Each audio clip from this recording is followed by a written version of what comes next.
Director of the Center for Nonprofit Studies at Austin Community College, and I want to welcome you to Civil Society, where we explore issues affecting our communal well-being through a nonprofit lens. We're a proud partner of ACC TV, but given the COVID-19 situation, we're going virtual for our 4th season. Our center is fully committed to being an anti-racist organization, to accelerating our personal learning journeys, confronting our biases and blind spots, and creating opportunities for others to do the same. This episode is one part of an 8-part series on the Black experience in Austin. It's part of a larger commitment to similar series on the Latinx, Asian, and Native American experiences in Austin. As we said in our public statement on racial equity back in June, we're moved by a new sense of urgency to heighten our community's consciousness of institutional racism and systemic impediments to racial equity, and to aggressively progress on the continuum to racial equity to fulfill America's promise to all of its inhabitants. You can access recordings of earlier sessions and register for future programs at nonprofitaustin-org/civil society. My guest today is Tam Hawkins, President and CEO of the Greater Austin Black Chamber of Commerce. A native of Dallas, Tam previously served as the Chamber's Vice President of Corporate Engagement and Membership. Before that, Tam's background included corporate sales and marketing roles for some of the nation's most admired corporate companies. Tam is an entrepreneur extraordinaire, active in commercial real estate development. Her activity in commercial real estate development leaves her well-versed in the needs of small to medium-sized businesses and business owners. Her passion for civic engagement has her on the boards of the East Austin Conservancy, a member of the prestigious Austin Area Research Organization, and on the boards of Leadership Austin, the Texas Lyceum, the City of Austin Economic Prosperity Commission, and more. The Chamber's mission is to inspire, develop, and promote Black economic success in the greater Austin area. On a personal note, I was honored to work with Tam and her board in developing this mission and their strategic plan to guide the Chamber in achieving this mission. Tam, thank you as always for joining me on this, which is your 2nd appearance. You move into an elite group of people on civil society. The last time was in 2017, in which you were on a panel about diversity and equity in Central Texas. I just want to say publicly that it's been a pleasure working with you, and I look forward to more of that. So before we get into the work of the Chamber, Tam, let's explore Tam Hawkins. Why are you doing this?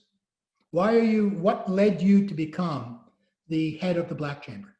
Oh, Barry, first off, I want to say thank you so much for inviting me here and allowing this topic. And I was just beaming from ear to ear as you began your intro, and I'm thinking in my head, Barry for president. And so thank you. But the way I came about this work was really, truly organically. I'm a 3rd generation entrepreneur. I think I might have told you that before, which is oftentimes a rarity in the Black community.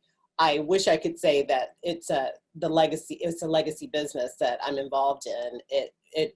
That is even more rare in the United States. But my family has always been involved in business. We've always been servant leaders. And so oftentimes people would come to my grandfather and ask him for help with business. He was an insurance salesman and ended up having his own agency. And then my mother did in suit the same. So we were always doing that. And a few years ago, when I moved to Austin, I was at home with 2 little kids and my husband was officing out of our house. And I was going crazy, quite frankly. And my husband knew this because I did well as a stay-at-home mother with the first one. The second one, I was having a harder time finding my niche and my groove. And so my husband found a job for me. And at the time it was for membership manager, and I was a bit overqualified, but I was already helping people. We were reading leases for people, helping them just kind of find space and write down their business plan. So I came on board there, and I ended up doing corporate engagement because I had a strong corporate background. And so I increased our corporate engagement, took some time off after my husband ended up passing away. And then the board asked me if I wanted to come back as a CEO, and I was happy to do so. And still am happy to be here and be able to do this work, which is really hard work. You've helped me realize some of our goals and some of the pitfalls as well. What challenges you the most, day in, day out, as the head of the chamber? What are our biggest challenges? Yeah, what are the challenges, and what gives you your greatest satisfaction? So our biggest challenges are same as most minority business in the United States, even for our chamber, would be access to capital. It is developing and building that brand value. Oftentimes we do a fair amount of work around equity issues and helping people navigate that. But I think that modeling that there's value and paying for that service and seeing it as part of an overall plan for corporate and medium-sized business. I think right now, during this period of racial unrest that we're experiencing, a lot of people are leaning on to their friends that are minorities and asking them for help, not realizing that there is an actual industry that they could financially support to help them navigate some of their pitfalls. The other biggest challenge for our members specifically surround access to capital. We are facing a time of that's, I believe, we've only experienced as a nation one other time that I'm aware of with the Spanish flu pandemic. And as a result, we're going to see a fair amount of Black businesses in Central Texas and the United States not survive this. And it's not just the pandemic, it is all of the systems that have played a part in creating this atmosphere where they're not going to survive as well as their white counterparts. Yeah. Well, clearly people of color are being much harder hit, as all the statistics are showing, than white folks are.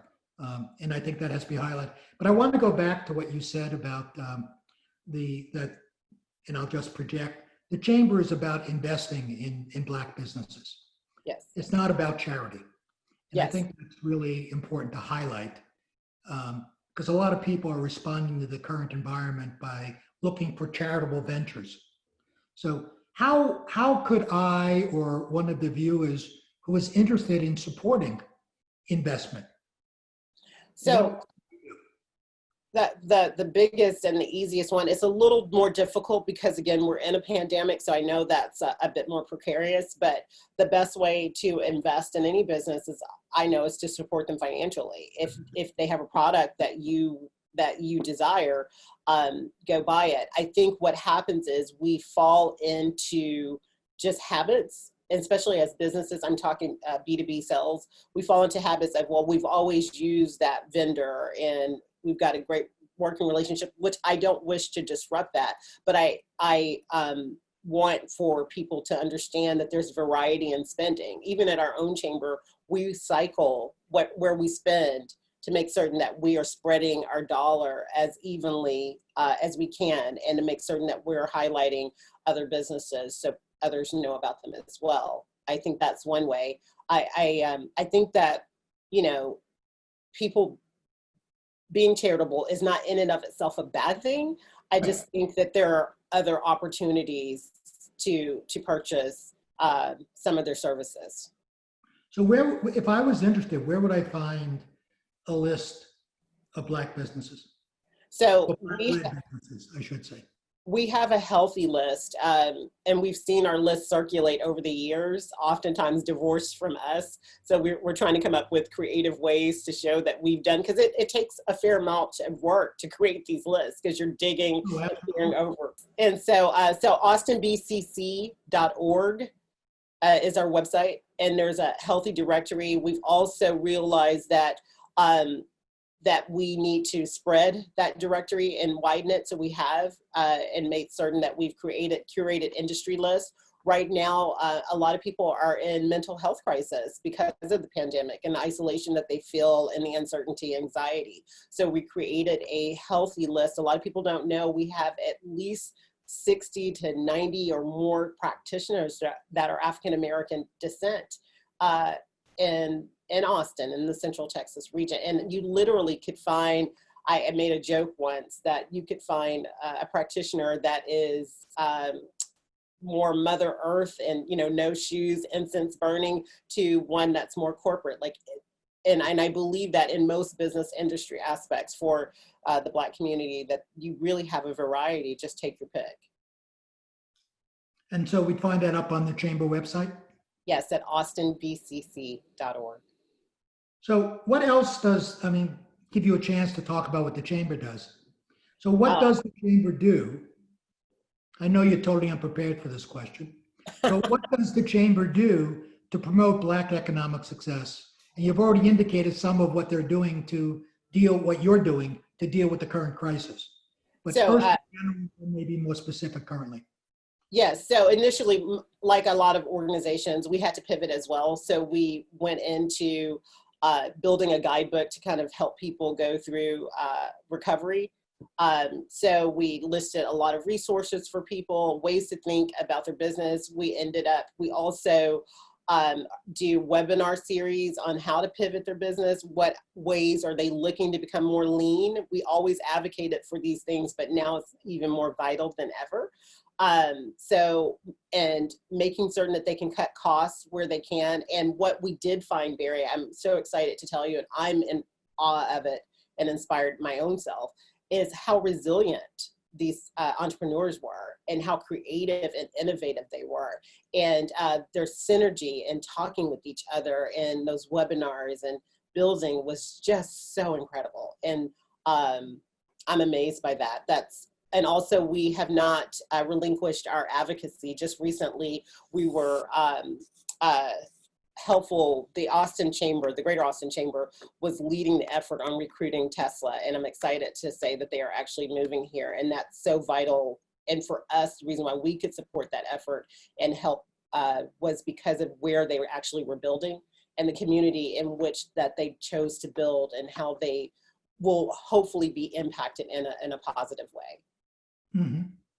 Now that raised another question. So I believe there's a multi-ethnic coalition of chambers. Yes. Can you just talk for a moment about that? And sure.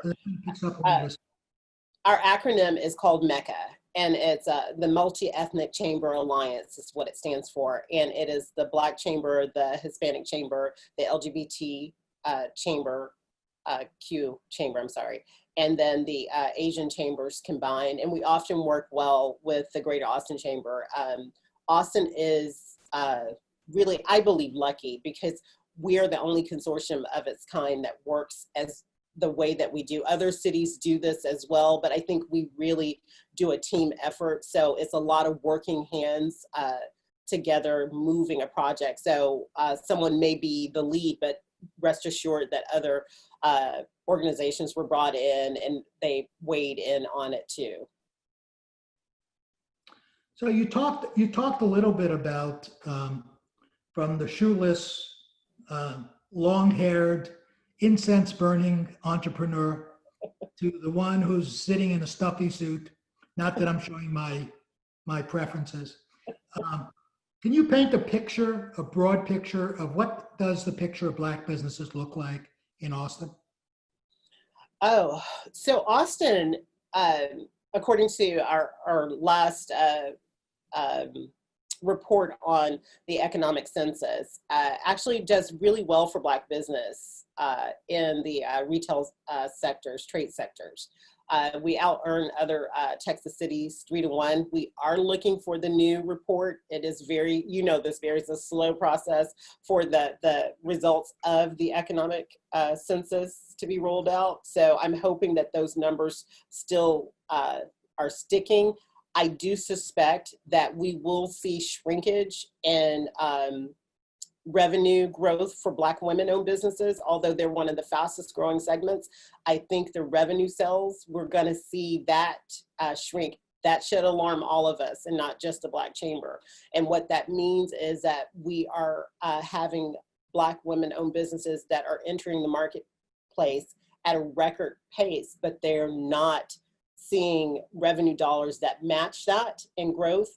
And oftentimes they're heads of household, they are employing people, so that is troubling if we can't reduce some of that gap.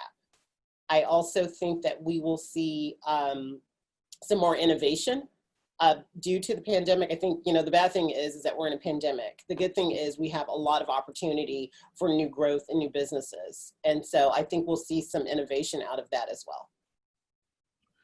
So I'm not sure if this question covers what you just said, but I think gives you a chance to expand on it. So in the current environment of increased racial awareness, with a lot of people rethinking their own attitudes and many of us feeling a greater responsibility to do something concrete, what do you see as the impact on Black businesses? And you mentioned some stuff before, but what do you see as the impact? So I think I'm happy about it. I think the impact is going to be a positive one. Part of it is that consumers are really savvy now. So for instance, we've learned that, perhaps we shouldn't buy blood diamonds, or perhaps we shouldn't buy, a shirt that's made in a sweatshop in some country that's not necessarily within our region. So we've gotten the buying power and the social responsibility of our buying power. And I think as the racial awareness has been highlighted more and people are more involved in wanting to help eradicate systemic racism, I think they're getting the idea finally that, oh, well, when I buy my kid's birthday cake, and we've got this family baker that we've been using for years, but is there another baker that I might be able to try? Or my corporation orders paper products and supplies, but we have a couple of different vendors. Can we put them, as I've been saying, create your vendor list. You can do this as a company, you can do this as a family, and create your vendor list and just cycle through it. It's a lot easier to be more intentional about your spending power when you have a list that you can readily go to and just choose. I think that's critical. I think it's critical, people, as you're saying, that intentionality is really important. Yes. Because if we want to support a community and the institutions, economic as well as charitable institutions in the community, the way to do it is to support it. I agree.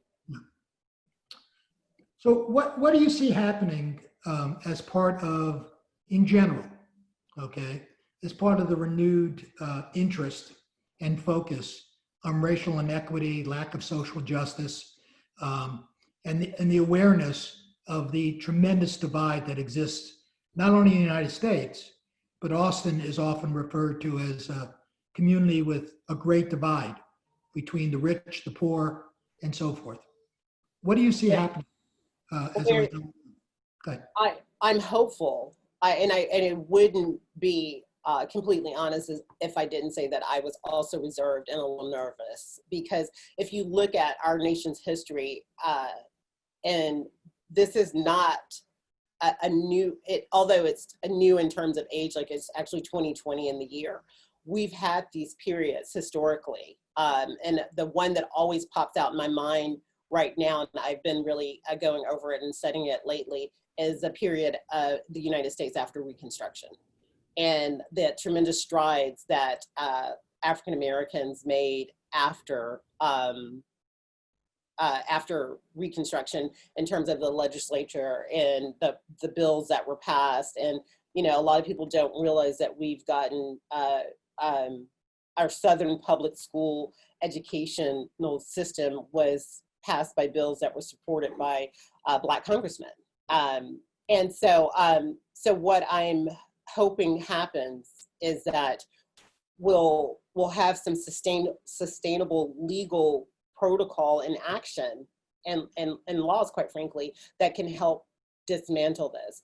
Oftentimes people say that you can't legislate or undo racism with policy. And the fact of the matter is that policy very much was intentional about baking racism into some of our systems. So you absolutely have to utilize policy as just one tool to dismantle it. And it has to be intentional. It can't be, well, hopefully this will happen. It has to be intentional. So I hope to see some of the work of great civil rights leaders from generations ago implemented today is what my hope is.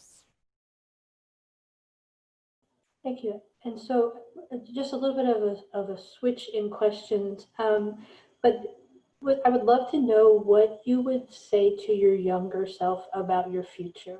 What do you wish you would have known as you started on your professional journey? Oh, wow.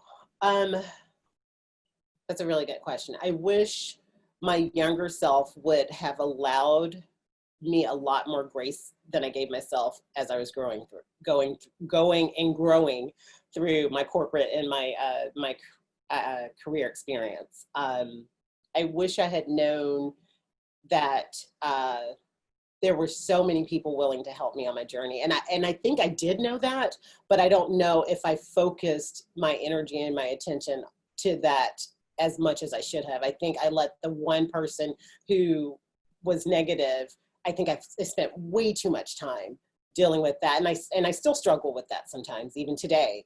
And so just remembering that there are so many people that are willing to help, and that you know, this idea of the self-made man or woman, I really believe is kind of a myth. And I think it serves some people well to create that narrative. But the idea to me is that we all need each other. We're all responsible for each other, and we've all helped lift each other up, I mean, repeatedly and time again. So. And so I know out of that, I know you are a mentor to lots of people, and I'm sure you've had mentors who've helped you. How encourage someone to be a mentor to your son or daughter, or what would you like to see in a mentor for them? I've had incredible mentors over a period of time. Starting with my mother. My mother was an amazing businesswoman, and almost everything that I learned from her. And I've had male mentors. One of the things that I think I want people to know, oftentimes there's a lot of conversation right now about, well, you know, women have to have women mentors, and Black people need Black, and that, I mean, that's great. And there's no doubt room for that and need for that. But some of my best mentors did not look like me or share my gender. And I think there's room for that as well. And I think we need that. So what I'd like for a mentor in my children is that, for one, that they're kind, and that they are vested in seeing the success of my children as human beings first, right? Because I believe that business is very personal, and it should be. And if you act and you don't divorce the humanity from business, is what I want their mentors to make certain that they help them navigate. I was spending time sleeping in cyberspace. Suspended animation, the wonders of technology. So do you think your kids will be entrepreneurial like you and your family prior to you? Absolutely. What makes you believe that? Well, here's what my now 13-year-old, when he was 7, could tell you a go-to-market strategy. I mean, he could. The other day, I made something. I can't remember what I made. And my daughter she was like, this is really good. And I was like, okay, I'm glad you liked it. And she kept asking questions. So finally I was like, why? She was like, you know, we should go down to our park and we should sell this. And so they're always thinking about ways to generate income and revenue and I just think that's what happens. They're in meetings with me. My 13-year-old, when our current city manager came to town, we had a welcome reception. And I know everyone thinks that I planted this kid in the audience. He just happened to be with me because I'm a single mother. And he raises his hand and he asks the question of, like, you know, will you keep your promises to the city and this group that you're speaking to? And I was just like, oh my gosh, like I didn't, you know, because everyone knows he's my kid. So I just think that they are trained and they're around this. And that's fantastic. Yeah. They will. I think my daughter will be an artist and she will have galleries is what I think will happen. My son will do something with tech and art. I just don't know what that is for him, but I'm totally convinced he'll do something like that. That's fantastic. What a legacy. So kind of coming towards the end of this interview before we let others come in and ask questions. So in your time of working in the chamber and the other activities you do, what are the key lessons that you've learned that you want to pass on to, well, obviously you already passed them on to your kids, but that you want to pass on to others? Because obviously you're a role model for many. And so what is it that you'd like people to really grasp and understand? I think I was talking to Kate about it. I really believe that we have to, it is okay to recognize that there's humanity in business and approach it that way. I want to see, as I'm quoting, a kindness to business. And it doesn't mean that you can't be shrewd or competitive. And I think where I'm getting this from is that I came from a very competitive family, and competition isn't a bad thing, but it didn't just drive us to the point where we wanted to annihilate someone else or we were mean-spirited with it. Competition was good. We still are competitive. We'll play a game and we want to win, but there's honor in the competition. And that's a family value of ours. So I'd like to see more of that in business. Is there anything else you'd like to share before we go and find out what the folks listening are interested in hearing about? Well, the final thing I'd like to share is that we live in a fantastic town. It's a town like others. Fantastic means that it also can have troubles and issues, but I think we have a group of citizens, just in general, citizens that really want to do the right thing, that want to change things. So I hope that we continue that path and that we continue to work together. Super. Thank you very much. Can you just briefly talk about the history of the chamber? When was it formed? What were the motivating factors for its formation? And sure.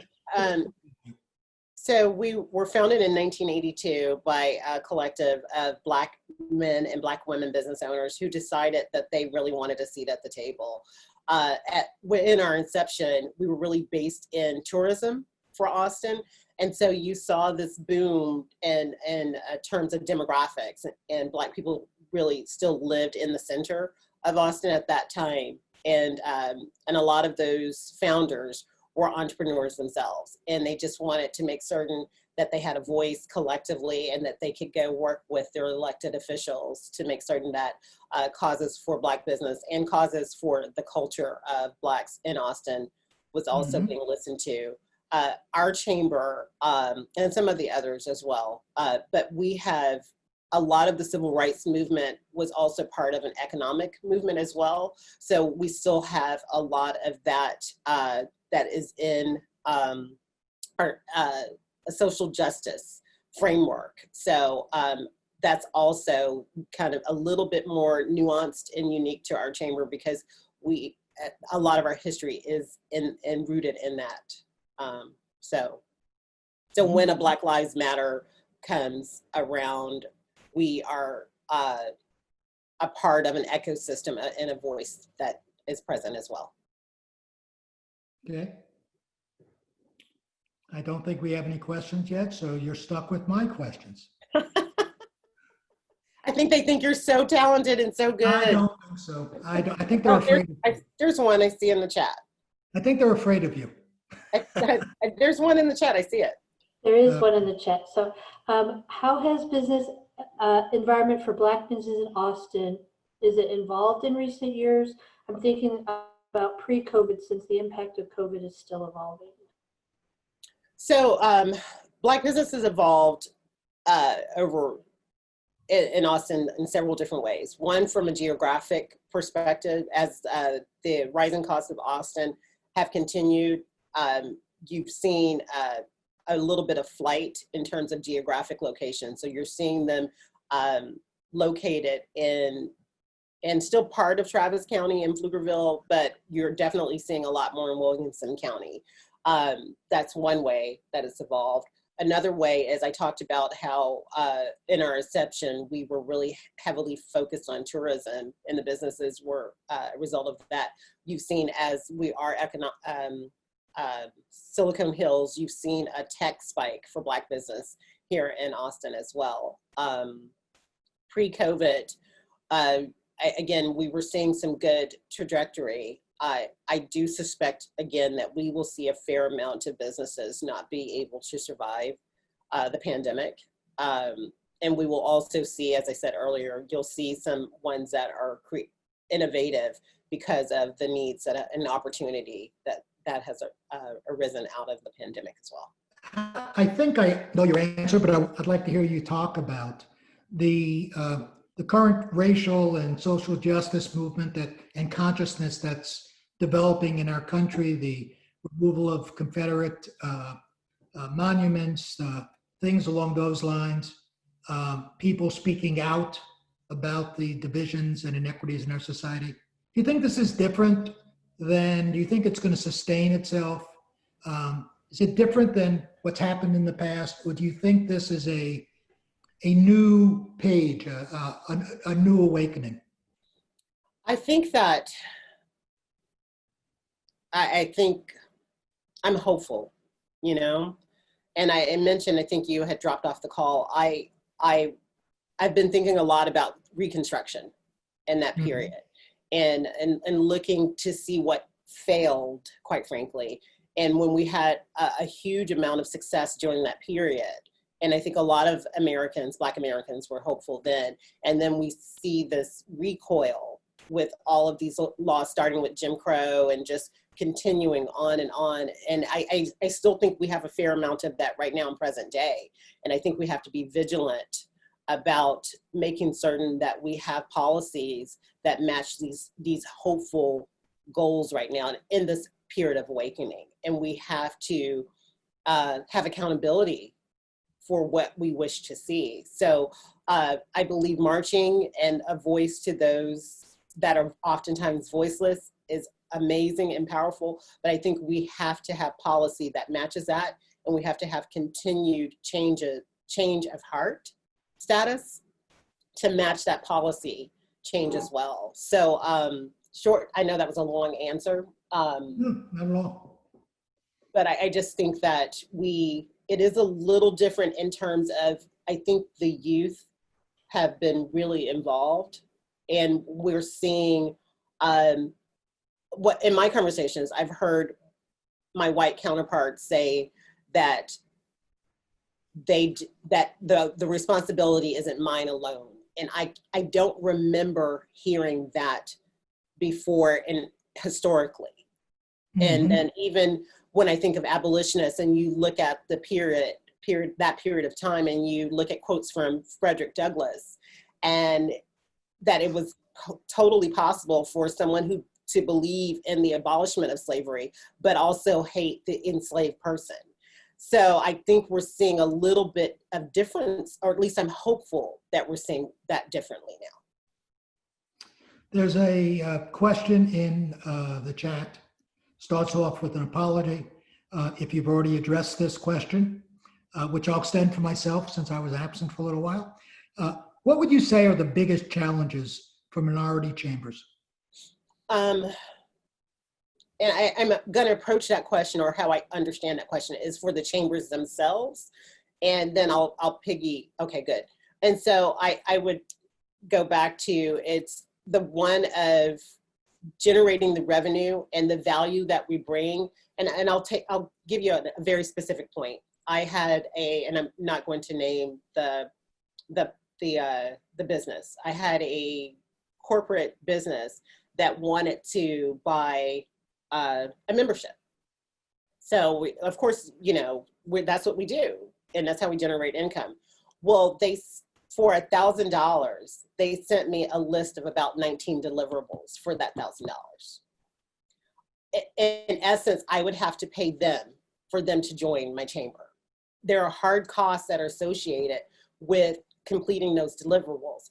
And this is, I wish I could say that this is a one-off. This happens to us quite often, by the way. And so this time, I think I just had enough. And I said, you know, unfortunately, the contract that you're purporting to have us sign, it creates more disparities. You know, I don't have, you know, 50 staff members. I don't have a big staff. I have a very lean staff that does a lot of work. So, and I called them out on it, quite frankly. I was like, look, it's just going to create more disparities in funding for chambers. And basically, I don't wish to enter this. We support your mission because we do. We'll help you, but we won't sign this agreement as stated. Well, then they were like, oh, well, let's talk. There's really nothing to talk about at that point. We're so far off the mark because what they wanted for us to implement would have easily been about $15,000. And if you thought that this was okay in the first place, we're so far off the mark, there's nothing really to discuss. So that's one of the challenges, in seeing and having support from others to say, no, pay them fairly for the work that they do. You wouldn't ask anybody else to come in and help you develop a diversity plan and not pay them. As a matter of fact, you would go in and pay a consultant a lot of money to do that. So the essence of what you just said that I'm hearing is that there are, and I don't know how widespread, you said it was several instances, is one in which there are expectations of a minority chamber, perhaps because it is a minority chamber, loosely speaking, to go the extra mile and almost have that charitable perspective, as opposed to approaching you all as, you know, as a business, exchange of goods, exchange of services approach. Would that be an accurate? Oh, absolutely. It's more of a charity. Like, we're giving you money. We know you need the money. And so here, take this money. And by the way, can you do all of these things? And so, and I don't think the intention is malicious. I just think that the learning curve is great, right? So. Yeah. So talk a bit about the COVID-19 resources you have on your website. So it's one of, we kind of already knew that our businesses wouldn't get a lot of the federal programs. So what we did was, with current members, we sent them out a separate list and said, here are the banks that are more likely to process your applications, first off. Then second of all, it is other resources, other funding sources, grants that are being available, in particular, just not just COVID-19, but when the George Floyd protests kicked off, a lot of companies were making statements and some were pledging. So we're highlighting who's pledging. I believe our national chamber, the U.S. Black Chamber, is actually tallying up the amount of money and going in with a bigger ask and making certain that the pledges are honored. And so you'll see us follow suit and kind of give that as a resource for our regional area as well. So that's great. And I'd like to follow that. I noticed that the resources that you have there are all encompassing, so it helps your members and their businesses and their families and their, you know, healthcare issues. And I think that wraparound is nice to see, and also something that people should be aware that you guys have that full list of wraparound resources listed there. Thank you, Kate. And yes, that you're right. And I go back, it's part of what I was saying earlier about the totality and the humanity of it. It's not, you know, your worker, when they show up in your office, they didn't just show up just to produce that service for you. I mean, they showed up as an entire person, and acknowledging that as well and in business and as a chamber. Let me ask an extraordinarily, probably what sounds like a naive question, but I think it really gets to the heart of things. Why did you already perceive or know Black businesses would not get the same benefit from government actions, good or bad, that white businesses would get? It's not a naive question. It's a really good question. One is, we knew that they didn't have relationships with bankers like that. Two, is that we knew the banks don't see them the same, quite frankly. And that's evident and when they're initially funded in the first place. Given things that are similar, being credit history, being expertise, they're still underfunded at least 30% off the jump. And that is systemic racism at play. There's nothing else to what, I mean, if they're all the same, they should be funded the same, right? And so, so we knew that already. We also knew that there has not been any program that has successfully lifted Black people out of poverty. If there was, we wouldn't be having these conversations. So, so we knew that we had to approach it differently, and we knew we had to dig into our relationships and you know, let people know. That the amazing thing, though, is that our membership has actually increased during this time. And I think it's become vital to know, not just our chamber, with all the chamber, your relationships with your chamber is it might mean a world of difference to you in a period like this. I'm curious if you could speak more about conversations leading up to Tesla's announcement and the Black chamber and the multi-ethnic chamber were like, and what assurances were provided that makes you optimistic. How has their approach been ideal, and what could they improve? Well, I can tell you one off the bat, and I hope I'm not betraying any confidentiality. I did sign an NDA. Everybody close your ears. I'm not one, so Mindy, you have to know that I believe big, small business should work together. I'm not one of those anti-big business, anti-small. I think that conversation for me is just ludicrous. We need big business, we need small business, all cities need businesses in their city to stay vital and healthy, for one. But what you do is you teach corporations how to come into your city. You teach them how to be a corporate citizen. So what makes me optimistic is, for one, where they built in the first place. They didn't go build in the shiny, high, cute area. They are building in an area that's economically disadvantaged.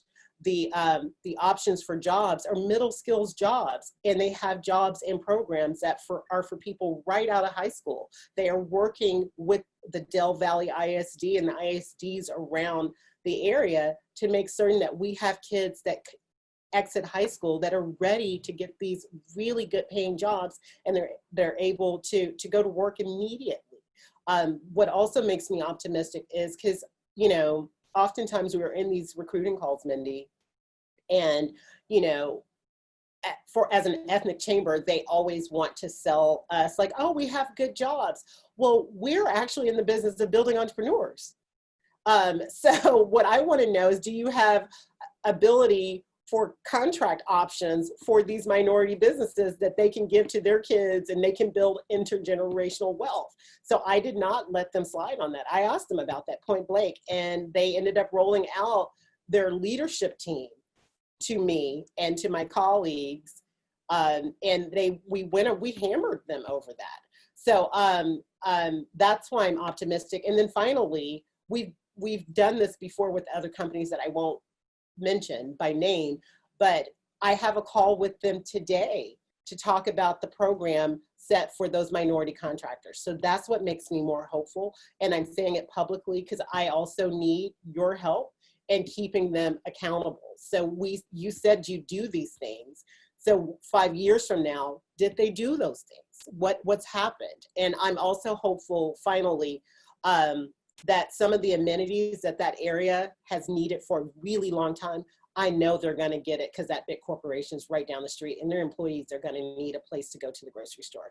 They're going to need infrastructure. They're going to need sidewalks. They're going to need parks that are well maintained, and they're going to command that kind of respect to get that done. So that's why I'm excited for Tesla to come to the area.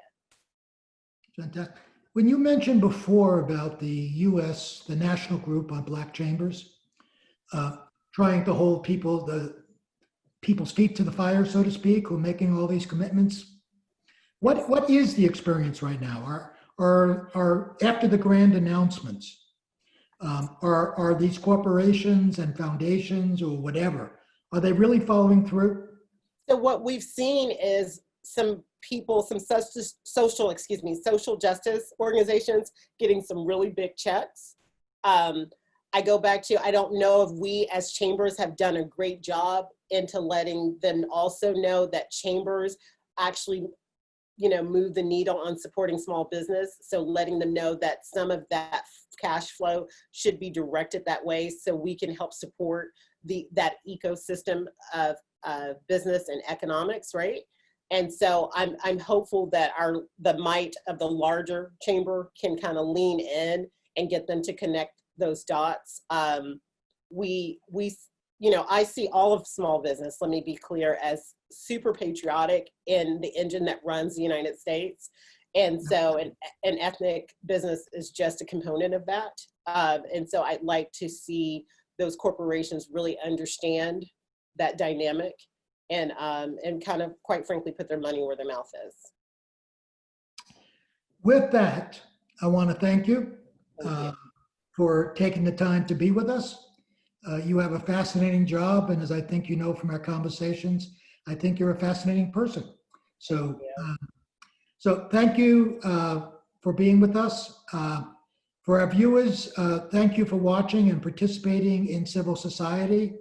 And thank you especially to Kate Tolliver, our managing producer and my lookalike stand-in, for your support in making today possible. You can read more about TAM, about the Greater Austin Black Chamber of Commerce, get the links to some of the things we talked about and the issue we just discussed, and view previous and future episodes at nonprofitaustin.org/civil society. Hope you all have a great day, and thank you all, and thank you, Tam. Thank you, guys. Take care.